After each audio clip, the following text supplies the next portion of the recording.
Hello and welcome. Let's dive right in and get started. Thank you all so much for joining today for our Wednesday webinar series. Today, we're thinking about how to leverage LinkedIn in ways that strengthen your profile and help you make the most of this platform. As I mentioned, you all are muted and your videos are disabled. If you could help us by keeping um, those videos off, that would be really helpful during our webinar. My colleague Allison will be monitoring the chat box for me. So if you have any questions, please feel free to put them in the chat box. We may have time to get to those questions at the end. And if we are not able to answer them, we will certainly answer them in a follow-up email.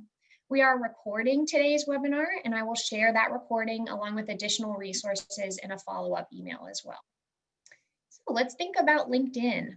LinkedIn is a powerful platform for professionals.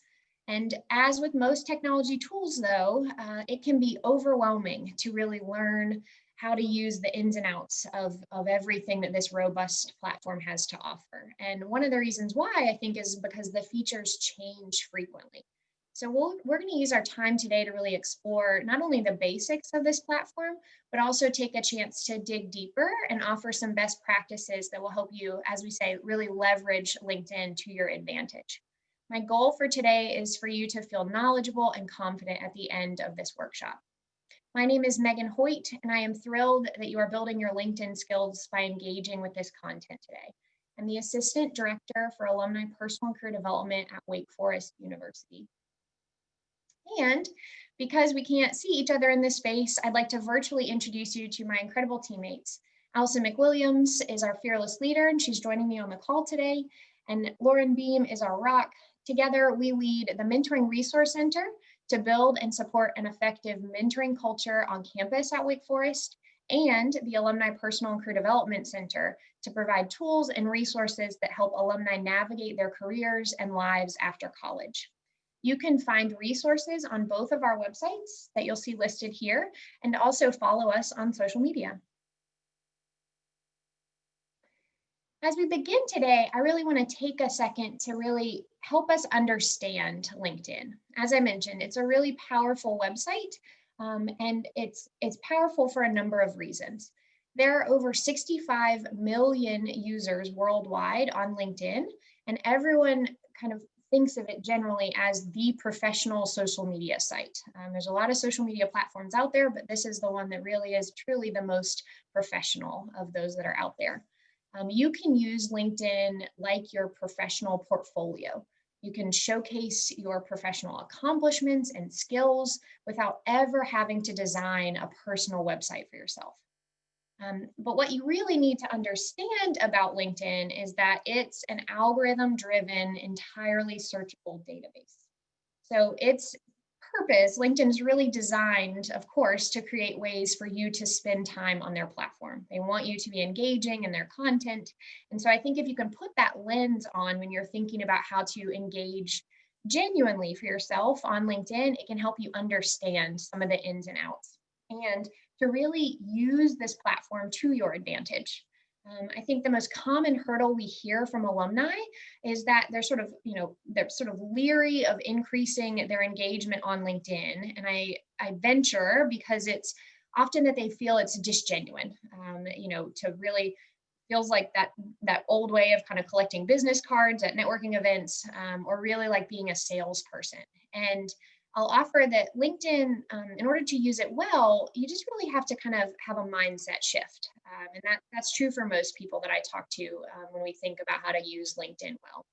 So what I want you to remember is that you can still be you on this platform. And that's actually the most effective way to engage. So to fully prepare you to engage authentically, we're going to use our time together today to cover 3 topics. We'll talk about how to craft your profile. We'll talk about what to do with messaging, how to really understand the ins and outs behind that part of the platform. And then we'll also think about using LinkedIn as a job seeker. So I'll cover both the things you really need to know and the topics that you can explore further for deeper engagement on this platform. So let's get going. Of course, the number one reason that most people visit LinkedIn is to either sort of update their profile or look at somebody else's. So spending time on individual profiles is again that number one way that people really engage in this website. So LinkedIn makes it relatively easy for you to build a very strong profile. They have tutorials that walk you through each section and offer advice after you've even had your profile for years. So whenever you log in, they'll ask you. I was on it just as I was preparing for this, and they asked me, "Are you still the assistant director at Wake Forest University?" So they do a good job of prompting you.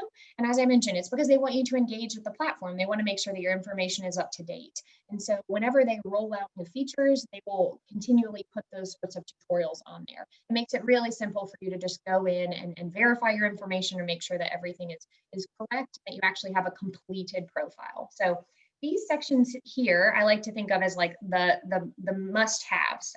These are critical to having a completed profile. And I'm gonna sort of outline them based on kind of top to bottom. So when you think about your LinkedIn profile, we'll just kind of go through them as if we were sort of scrolling through your individual profile. So you have to have a picture. Folks ask me all the time, like, "Oh man, I don't really have a professional headshot. What kind of photo should I put on there?" That is a-okay. You can use your iPhone, your whatever your camera is, and take a really decent, just a solo shot. Make sure you're friendly, an inviting face. And then that's all you really need. The profile photos on LinkedIn are relatively small, so it doesn't have to be something very professionally done in order to have this kind of headshot.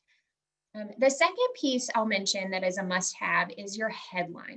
So this is something that you see as you're looking on for people on LinkedIn. It shows up right next to them. So it's like it would say Megan Hoyt, and then it would show what my headline is. Now this should be different from your job description, your current job description. A lot of people put them there, the same thing, and they sort of think of those interchangeably. But what I'll offer you is while the having a headline is sort of the basics of having a completed profile, the way to really leverage it is to actually make it different from your job description. So as an example, my job description you heard is assistant director, but my headline actually says helping individuals navigate their career development at Wake Forest University. So it kind of gives people in a sentence what I do and how I might be able to help them. This is a really effective way I found in my role for people to be able to connect with me. My colleague Allison, hers takes a different stance. She doesn't use a sentence, but she instead kind of highlights keywords about who she is. So she says people developer, connector, strategic leader, and author. So either is fine. It's really, again, as I mentioned, you can be yourself on LinkedIn and find what works for you, but just make sure that that's something different. Because again, it is the first thing that people see when they are searching or when perhaps recruiters are looking at your profile. And one of the things to note is your job description is down in your profile. So it is there. It is still showing that you are employed and that you are working at a place where people can go and find that information. So it's not that you're sacrificing a job description in your title there. It's actually helping you use information in two different places. The next section that I really consider a must-have is your summary section. So this is the part that's just kind of a headline, like, or not a headline, but right beneath the headline rather. And it's the section that you should think of as your highlight reel. It's really a place for telling all the best things that you've done professionally. This is where people can feel like, oh gosh, how do I write about myself? It sounds so phony or fake or challenging. And those things may be true for you, but really just take a moment to describe yourself. You can put in there what you're looking for if you are seeking new roles. That gets it right in front of people when they hop onto your profile. You can include key metrics that you're proud of accomplishing at work. Anything that you really feel is relevant either to your industry or really tells something about you, that's what you should put in your summary section. I've seen some people write them in third person. I prefer to write it like I am talking to you because that is how I think of the LinkedIn profile. This is my profile. I clearly am the one who wrote it. So that's how I like to do it. But there are plenty of people who have really interesting ways of creating their own rules for the summary section. The next thing I want to focus on is your skills and endorsements. So as you kind of scroll down your profile, the next section is really important to remember how I said that LinkedIn was searchable. So everything that you put in the skills and endorsement section actually becomes like a keyword. So this is where, again, you can really leverage LinkedIn and use it to your advantage. So you can add the top skills that you use on your job to this section right here. You can also ask your contacts to endorse those skills. So this, again, plays into that searchability of your profile. These skills act as those keywords that show up in search results. And it's shown that LinkedIn, those people who have 5 or more skills see 17 times more profile views than those who have less than 5. So it's a really easy way to kind of get some more visibility to your profile, especially if you are in that job seeking space. So now let's think about your profile and kind of how to take it to the next level. There are several ways that you can really customize your profile to help you become more visible on LinkedIn. I like to think of these as how SEO works for websites.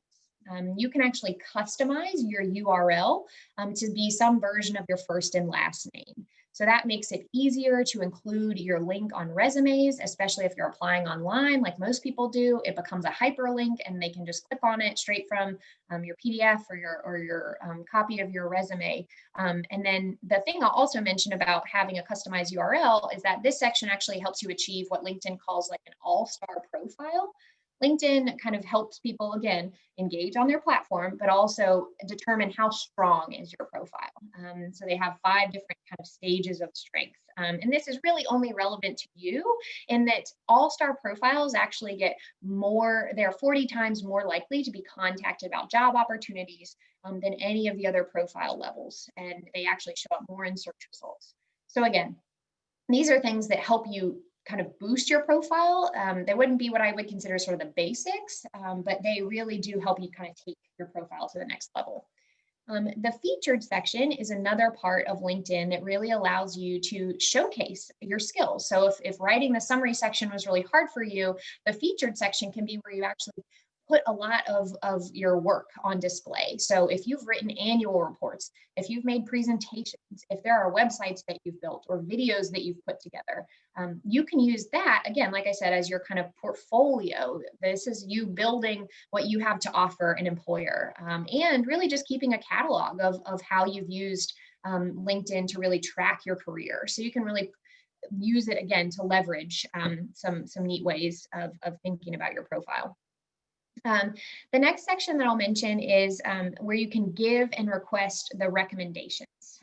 So this is something that takes a little bit more work, but I would offer that it actually gives you an opportunity to kind of tap into your network and check in with how people are doing. So it doesn't have to be a huge, long letter of recommendation. It's really just like a short, digestible nugget about the colleagues that you've worked with, and then also what they think about you and your work style. It provides just more context to the skills section. So you may have been endorsed for fundraising, but now if you actually have a colleague that recommends you and says, yeah, I love working with this fundraiser. She's such a team player. We've accomplished so much together over our time working together. So that's again, a profile booster. And the easiest way to get a recommendation is actually to write one. So if you're like, I don't want to go out asking my network to do a bunch of things for me, go write recommendations for other people that you really respect. And that power of reciprocity will really kind of start to come into play. And then the last thing I'll say that really helps your sort of profile become a little more boosted to really leverage your ability to use LinkedIn is actually to be an active user. So make sure that you're getting the emails. If you don't like to check LinkedIn, if you don't think to look at it, enable the email so that you actually go in and check things out. You can join different groups. I would put in a plug here to join the Wake Forest alumni group, and then you can comment on posts that you find interesting. You can look for professional development organizations or groups from within your industry too, and join those and sort of look for easy opt-in ways to kind of become more active on LinkedIn. So again, this all goes back to that algorithm nature of increasing visibility. And so right now I want to pause because you might be thinking, why do I need a more visible profile? And that's a very valid question. If you are job seeking, a more visible profile is how your sort of proverbial resume gets moved to the top of the pile. You know, we're all used to sort of applying into cyberspace and seeing if you never get a call back, but actually making sure that your profile is one that gets viewed is how it shows up in search results, and then helps make it easier for recruiters to actually find you in a job, you know, a stack when many people are applying to the same job. And then, even if you're not job seeking currently, this is what we think about just like with networking. It's really important to build out these areas before you need them. So it'll take the pressure off for the next time that you actually may be job searching. Okay, so that's it for the profile. Now I want to really talk about sort of the messaging and connecting with people on LinkedIn, because this is really where I think a lot of people get just caught up in how to engage with others on LinkedIn. I think you can make a really solid profile, you can engage in groups; those make a lot of sense to people. But then, finding the ways to actually reach out can become a little confusing. And as I said, LinkedIn is sort of always changing and updating and evolving how they want their platform to look and feel, and then that actually then drives user behavior as well. So I want to take a second to actually start by talking about when you're actually connecting with people. So when you're making that, okay, I want to connect with this person, I want to like add them as a friend, right? This is a known person to me. We're going to talk about that first, and then I'll dive in a little deeper to the messaging features. So just kind of three solid tips here. Know when to connect with people. If you have, you know, done a webinar like this, or, you want to connect with me, I mean, this is being a really easy opportunity, a very genuine way to actually keep in touch with the people that you meet, especially right now. You may not be going to networking events, but if you have opportunities to connect with people, LinkedIn is a great way, again, to use it as a database for yourself to keep track of who you've met and how you knew them. So that's an easy way to kind of think about, when am I supposed to connect with people? You can go in and grab, think of your old colleagues and connect with them, of course. And again, LinkedIn drives you to one another really easily. But just this is the area where you can really be genuine and try and intentionally keep in touch. The next thing I'll say follows up closely on the heels of making a connection, is that you really want to provide some context in the connection request. So LinkedIn always lets you add a little note instead of just like when you click connect, you can just connect, or you can provide a little context. And so this is where I really recommend you can leverage LinkedIn by saying, this is how we met, or this is how I came across your profile. It's nice. It's a quick touch point. It's just a quick sentence, but it's really the best way, I mean, to get people to say yes to your connection request. Because I would offer that having mutual connections in common is not really any longer a compelling reason for someone to accept your connection. I get a lot of people like requesting to connect with me, and if I don't know them, I mean, genuinely, if I see that they clearly went to Wake Forest, but if I have never met this person, I am really not inclined to connect with them. Mostly because then they're sort of in my network, and people may want to connect with them and see if I can help make introductions. And if I'm not comfortable doing that, that's how I sort of think about using LinkedIn. All people are very different with this. Some people connect everybody. Some people always connect with Foresters. So it's really up to you. But that's what I would offer. It is always to your benefit to just go ahead and include some context. The next thing I'll say is to really think again about using messages and these connection opportunities like email as opposed to text. It's very easy to think that because our communication styles are shortened on LinkedIn, because it is a social media platform, that we might communicate quickly. But even in your connection request, keep your communication style really professional, really clear and direct.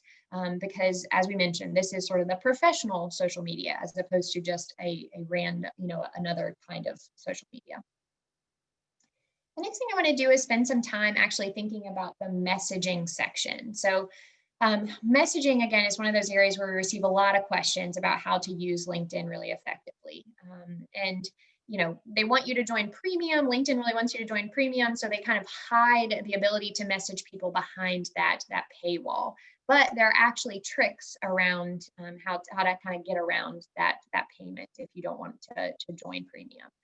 So you can actually message people who, one, are your connections. So if you're already connected with this person, you are able to message them. And then you can also message people who you are in the same group with. So this is why it's another good plug to join the Wake Forest alumni group, because if you're in that group, even if you are not connected to that person, if you happen to see their profile, you really want to ask them a question, you want to know about the company that they work at, you can do that because you are connected, at least for right now. So the second thing I'll offer is in messaging, the other complaint that we hear a lot from people is that folks just kind of send messages and they don't really, again, provide any context. And they'd say, I just want to be connected. So when you are messaging someone, whether you are sort of explaining why you want to connect with them, or if you are making a request of something like, I'd like to sit down and have an informational interview with you, and this goes for if you know them or not, really be specific in what your request is, or why you want to connect with this person. Again, it's not compelling enough to say, we have mutual interest in common and I'd like to stay in touch. If that person doesn't know who you are, um, they're not going to have a real reason to stay in touch with you. That phrase, I think, gets used a lot, but if you've never really been in touch, there's no real, again, reason for that person to kind of stay in touch or think of you as their, someone in their network. I would also offer, I'm not going to spend a ton more time on this, but we have another webinar on our Learn with Life After Wake website, where I fully dive into how to really think about the best practices for networking. And that webinar is called Networking Virtually. So you can check that out for more specific details about what it really looks like to craft a message that someone will want to respond to. And then finally, I'll say, if all else fails, if you really can't message this person, if you're really trying to connect with them, don't forget about Wake Network. We have our online alumni directory where you can search for alumni email addresses. So if you find someone on LinkedIn and they are not in the Wake Forest alumni group and you don't have really any professional connections in common, and you're not ready to sort of connect with them because you really do want to take that opportunity to get to know them first and then connect with them after, go look in Wake Network. Again, I detail how to do this in our Networking Virtually webinar, but I really recommend that you don't forget about that, because our Wake Forest network is really strong and people do want to connect with people. And often people check their email more than they check LinkedIn. So it's a really good way to get directly in someone's inbox. Okay, now I want to spend some time thinking about how you might leverage LinkedIn as a job seeker. So everything we've talked about up until this point can help you as a job seeker. Updating your profile, certainly having a strong profile is important. Those are all things that will make a difference if you're a job seeker. But here, I'm going to cover 3 ways to help you leverage LinkedIn in your job search. Increasingly, companies are using LinkedIn Recruiter to search for candidates, and job seekers are using LinkedIn in place of other job search sites. There are 100 million job applications on LinkedIn every month.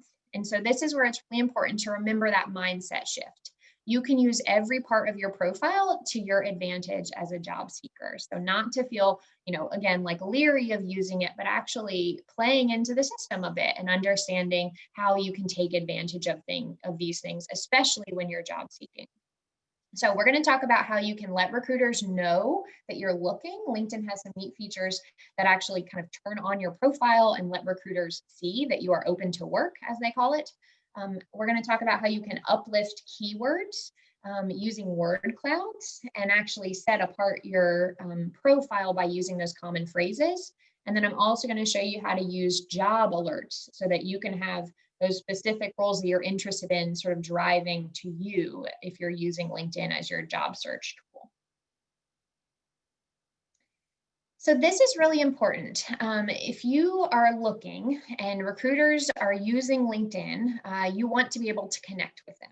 So during the sort of massive changes to the job market that we've seen because of COVID-19, LinkedIn really sort of changed how they allowed job seekers to indicate that they are open to work, that they are job searching. So they created what they call their open to work platform, and you can actually set your preferences for specific jobs and locations by turning this feature on. So it's on your profile. If you go to your LinkedIn profile, there's a little box there that says, let recruiters know that you're open to work. So if you've lost your job, or if you are also just currently job searching, you can turn that on. They try really hard to not let recruiters at your current company know that you're seeking. You can actually change who sees that, who is that visible to. You can make it visible to everyone on LinkedIn or just to people who are using LinkedIn Recruiter. So again, there are some kind of privacy features in place on the back end, but This is where on your profile you can actually change, turn that on, and then also indicate what jobs you're looking for. So that's where it gets really helpful to have those sort of opportunities start coming to you. The second thing I'll offer is one of my favorite tools that we actually use a lot for resumes. So you can use a free word cloud generator online and start adding any job descriptions you see. You can just copy and paste the whole job description into a word cloud generator. You can also do this to help you create a really powerful headline by just kind of scanning what jobs you are interested in and grabbing those sort of headlines. I made this word cloud here to describe someone who's interested in marketing. So we've got a lot of digital, a lot of different ways to think about how to leverage. Am I saying marketing? Am I saying specialist? What are people really looking for? So again, this is how you can figure out what are those keywords that I really need to have on my profile.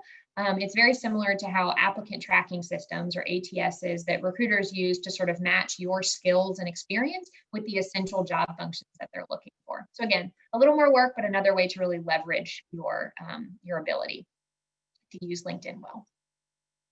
And then the last thing I'll say for if you're job seeking is to really search for jobs, to use LinkedIn as that platform. You can do this really easily. There's a job feature at the top of LinkedIn, and you can type in any sort of job skill. I typed in a few here just to see what was in Winston-Salem. Are there any user experience jobs? What about career coaches or those who are working in career development? So once you put those keywords in, you search, and then it will actually allow you to create a job alert for that specific search. So then those jobs start coming to you, and you can actually go in and manage those. It's a really helpful way to kind of make that job search process a little more reactive, so that you're not always the one kind of pushing things out, that you actually get things coming to you, which of course, if you know much about the job search, it's really challenging. It's really challenging to be on every job search site. And again, you'll still have to do the work of combing through, but if you can get those alerts to come to you, that's one of those things that people don't often think to do. So that's, again, another way to really leverage it. I'd encourage you now, if you have any questions, go ahead and put them in the chat box. We're going to have just a few minutes here as I go over some of the final slides, but I do want to make sure that I'm able to answer those for you. Because as I would say, I started this by offering that using LinkedIn well requires a mindset shift for a lot of people. It's not really easy for many of us to talk about ourselves. If you say, hey, what are the 3 things you're an expert in, or what are the 5 skills that you know you're really good at? People struggle to answer those questions, and I hear that. We work a lot with alums because of that very same thing. They have a hard time talking about their accomplishments. And then also the job search process can be really challenging, regardless of if you're in an environment like right now, or if it's a process for you that is something that you're always sort of open to. It can be exhausting to really be out there as a job seeker. So just know that you are valuable. You don't just bring value to companies, but you are valuable. And I have a friend who likes to say often, you should be unhumble. So we are oftentimes thinking about the ways that we can really be humble, but in the job search, especially when you're using LinkedIn, or if you're trying to leverage your ability to use LinkedIn, you really do want to just share what you're really great at. So I'll end it on that note, and then also offer, we've got a lot of other programs coming up in our Wednesday webinar series.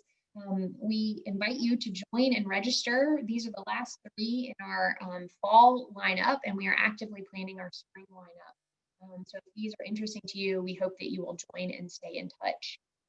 And you can continue to stay in touch with us, again, by joining the Wake Forest LinkedIn alumni group. My team manages that group. We are on Instagram and Twitter at Life After Wake. You can join our newsletter. It's called Beyond the Forest. And these are just really powerful ways for us to continue to help you with wherever you are in your career development search.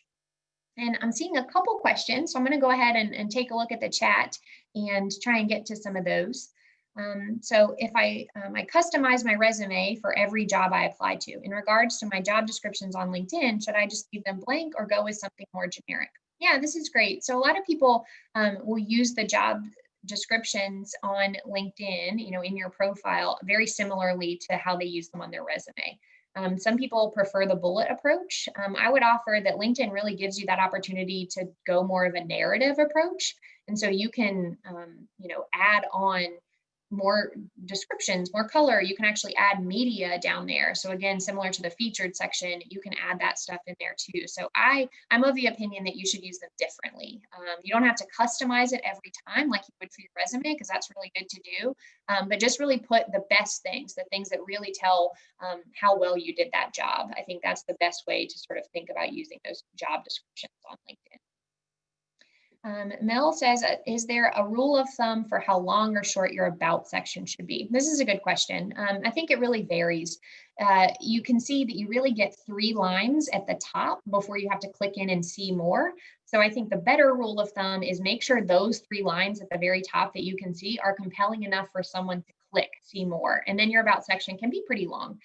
People use them as a way, again, to like make them like kind of copyright, actually. So like using copywriting sort of principles to think about what do I really want to put in here. So you can use bullets. A lot of people will list their things that they specialize in right at the top, similar to that skills section that's down at the bottom. You can kind of lift that up to the top. So you can have it be as long or as short as you want, but just make sure those first few lines really make someone enticed enough to actually click in and see if you're going to have a longer about section.